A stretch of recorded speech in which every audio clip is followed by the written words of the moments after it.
Hey guys, today I'm going to talk about Eric Lindros. Getting into the Hall of Fame, I think it's awesome. I think it's overdue, and I think it's his time.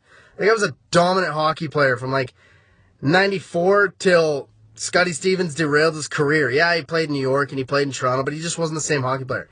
Those late 90s, the Legion of Doom in Philadelphia, that guy was the quintessential hockey player. Size, speed, skill, team's game plan for him. And it was just, when he wanted to go to the net and score, he was going to the net, and you were not stopping him. The guy was a tank. Yeah, he's controversial. I mean, he didn't want to play for Quebec, and you understand it. He wouldn't put on the jersey, he wouldn't put on the hat, he wouldn't do anything, he was traded.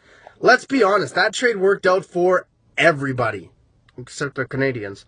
But it worked out for everybody.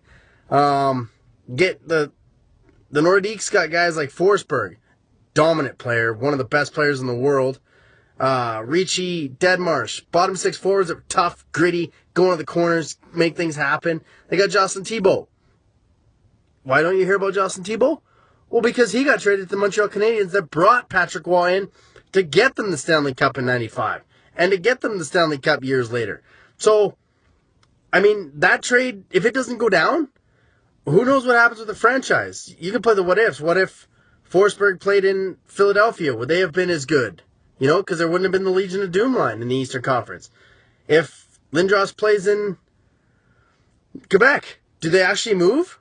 Or because he was so dominant playing with Joe Sakic, and do they stay in Quebec? And we don't know. Do the Panthers win the Stanley Cup in 95? You don't know what could have happened, but that trade worked out for both teams. And I'm glad that he got in. I'm glad that Pat Quinn finally getting in. He was one of the great Canadian coaches, coaching the Canucks to the Cup in 94, coaching the Leafs to many playoff seasons. Yeah, he coached the Oilers, but they were bad. Nobody could have coached them. Coached Team Canada to many things. He coached the World Juniors when everyone said he was too old. Game had passed him by, took him to a gold medal. You got Sergei Makarov, who won the Calder in 89. Coming over from Russia, one of the oldest players to win the Calder, which is why there's a rule in there. You got to be 26 and under now. And Roger Fashan, I know he played for the Kings, but other than that, I don't really know much about him. But congratulations to the 2016 Hall of Fame class. I think it's a good class, and I'm glad that Lindros and Pat Quinn are finally getting in. Let me know what you think, guys.